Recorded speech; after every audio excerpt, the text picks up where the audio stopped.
I draw things, so technically one would call me a draftsperson. My relationship with drawing began with the typical cliché that many artists boast of. I was drawing as early as the moment my hand could grasp a marker. My preferred drawing subjects have run consistent throughout my life as a visual artist as well as elements of my style. From the beginning, I had a deep interest in nature, particularly items found in encyclopedias, as well as an aesthetic obsession with comic art and illustration. When I arrived at Mass Art to begin my MFA, I came in with the ambition of focusing my time on illustration. I was quickly swayed after my first review that I really needed to invest in the interdisciplinary scope of a low-res MFA. I was also made aware of the long-running joke of this type of program: come to Mass Art a painter and leave as an installation artist. So I drank the grad school juice a bit and dabbled inside the world of interdisciplinary art. I began to work on large-scale abstractions on paper based on fear. This eventually brought me into experimenting with glow-in-the-dark medium, which led me to playing with light and perception. I wanted to work within dimensions a bit, so I created a series of hanging layered mylar abstractions. With these pieces, the viewer could walk around them and also experience the work alter throughout the day as the sunlight changed. I tried my hand in building and got over my fear of power tools while making LED light box installations. During this time, I had also gotten invested in collage making and created a series of site-specific collage installations. Most of these works were either created using elements of drawing, or they were abstractions based on my pen and ink drawings, which I had been working on all the while during my time at Mass Art. After showing my ink drawings that lived in my sketchbooks during a couple reviews, it had become clear that these little detailed inky treasures needed the attention that the large abstractions were getting. I needed to take them out of the book. Because I still wanted to live out the goal of the low-res Mass Art tradition and become an installation artist, and I had always wanted to create an immersive environment, I had to think of a way to utilize my small-scale drawings and bring them into a larger scale that created a world for them. This was problem-solving 101. Making macro out of micro. I had kept thinking that I physically needed to enlarge them, perhaps painting them directly onto a wall using a projector or blowing them up onto large pieces of removable vinyl. I later came to the realization that they could still live in an installation at their current scale, but perhaps on a larger piece of media. This brought me to where I am now. My current body of work is entitled Decomposed. I draft studies of the unwanted and the undesired, with each composition beginning as a detailed ink drawing of a chosen element found in nature. By illustrating the various stages of decomposition, as well as elements that contribute to the cycle of death, I am allowing the viewer to digest the indigestible. Through this collection of drawings, I seek to control the uncontrollable, reveal the beauty in decay, and transform my drawing process into a new cycle, giving each study a new existence, a parallel to a decomposing cadaver breaking down into soil. These drawings expose the truth of what we cannot control: disease, parasites, bacteria, all of which are part of a cycle of the inevitable, death. My inspiration exists intertwined throughout the borders of disgust and fear. The desire to reveal the aesthetic within hard and disturbing subjects excites my artistic practice. I am wandering through a visual journey of discovering the objects and occurrences that unsettle the stomach, bring anxiety, and in some cases disturb the psyche to the point of terror.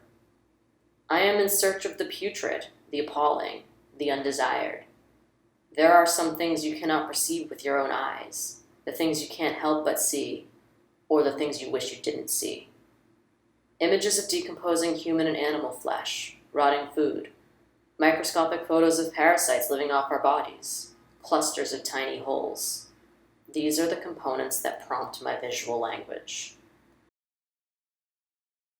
My process begins with visual and psychological research and involves diving deep into the objects or occurrences that most people would hesitate to envision or acknowledge. I am building a library of apprehension and repulsion. Organisms that we often do not know are living often inside our bodies, feeding from us, inhabiting us. There are creatures that live on our eyelashes, consuming our dead skin. We cannot see them, but they exist on us. Parasites that can be living inside your intestines, sustaining from the meals we eat, hatching eggs and reproducing within the walls of our organs. Cancer can be growing and multiplying inside us as well, unknowingly inhabiting us for years until we begin noticing the effects on our bodies. The aftermath of these occurrences is also something that has a visual interest to my practice. I receive these unwanted optical specimens and transform them in a manner that is slightly tolerable to experience, almost to the point of gratification. The transformation is executed through delicately rendered pen and ink drawings on paper and translucent duralar. The drawings are produced with elegance, which in turn allows them to live on the aesthetic plane. The title Decomposed has a double meaning with an emphasis on two traits of the word itself, decay and to break down. The literal element is decay, as many of the subjects include the process of decomposition. The analogical element focuses on breaking down, which is part of the transformation that occurs with the act of drawing. The objects I am visually studying are translated through skilled lines, forms, and marks onto a tangible surface. The actual imagery of these subjects is broken down from color photography and three-dimensional objects to black and white graphic drawings. Imagery digested as grotesque and unsettling are transformed and revealed to the viewer as unidentified specimens illustrated as two-dimensional drawings. The human reaction to the grotesque and unsightly is commonly associated with Julia Kristeva's essay on abjection, Powers of Horror. Kristeva's essay strives to discover what brings about horror and disgust in humans and why. Abjection is the human reaction to the experience of horrifying or vile occurrences such as a decomposing corpse, feces, open wounds, clusters of small holes, anything that promotes a sickly or nauseating reaction. The viewer is disgusted and horrified, but is also attracted to the source of the abject and becomes fascinated by it. Kristeva's theory of abjection can be related to Decomposed both in form and in practice. Microdosing abjection for my audience is a goal while creating these works. Abjection becomes part of my process while researching and creating. I am allowing myself to encounter items of abject in order to give my viewers a somewhat censored version of the grotesque. I am ingesting the horrifying and disturbing, spending countless hours researching gruesome and frightening imagery, followed by extensive study and illustration of these visuals. I become abjected. I digest the abjection and translate my experience through aesthetically engaging studies of what one would normally be revolted by.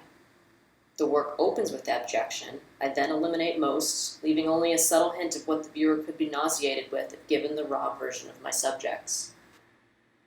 I aspire to take the objects that you don't wish to see, that are hard to digest, and momentarily disgust you, discomfort you, while also allowing you to become fascinated to the point of enjoyment. The viewer unknowingly becomes the subject, the main character, the protagonist, immersing themselves within the object, the items of abjection, the grotesque, and exits with a variety of feelings from revulsion, attraction, and curiosity. To experience Decomposed is to travel between and throughout the worlds of the ugly and the beautiful. Thank you.